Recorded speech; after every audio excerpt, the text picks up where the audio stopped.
యేసుక్రీస్తు నామములో మీ అందరికీ శుభాలు తెలియజేస్తున్నాను. మరి మరొక ఉదయకాల సమయంలో దేవుడు ఏ రీతిగా మమ్మల్ని కలుసుకోవడానికి ఇచ్చిన ఆయన సమయం కొరకే వందనాలు. మరి ఈ రోజు అనుదిన వాగ్దానంగా మనం చూడగలిగితే కీర్తన గ్రంథం 37వ అధ్యాయము 4వ వచనంలో, యెహోవాను బట్టి సంతోషించువాడు ఆయన హృదయ వాంఛలను తీర్చును. మనం ఎప్పుడైతే దేవుని బట్టి సంతోషించే వారిగా ఉంటామో ఆయన నీ హృదయ వాంఛలను తీర్చువాడిగా ఉంటాడు.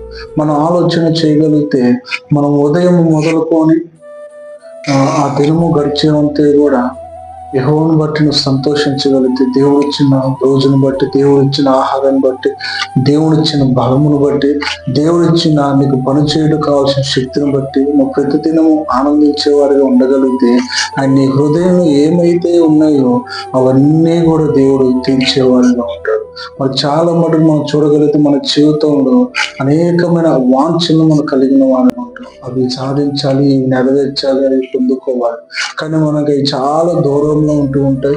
ఆ పరిస్థితులను బట్టి, స్థితిగతులను బట్టి మనం బాధపడేవారుగా, దుఃఖించేవారుగా, వాటిని పొందుకోలేకపోతున్నాను, జయించలేకపోతున్నానని మనం నిరాశ నిస్పృహలో పడేవారుగా ఉంటాం. కానీ దేవుని వాక్యం తెలియజేస్తుంది, మనం ఆయన యందు సంతోషించే వారుగా ఉండగలిగితే ప్రభు ప్రతిరోజు నీ వాంఛను తెరుస్తారు.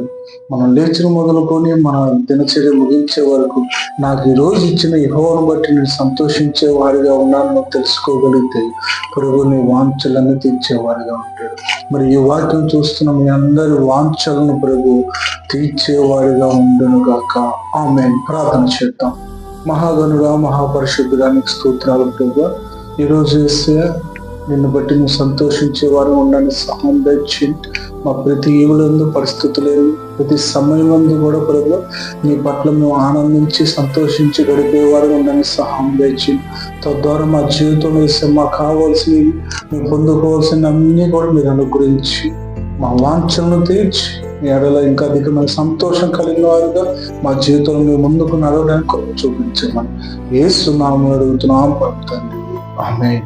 వీడియో చూస్తున్న అందరికి కూడా దేవుడు మనం దీవించును గాక. God bless you.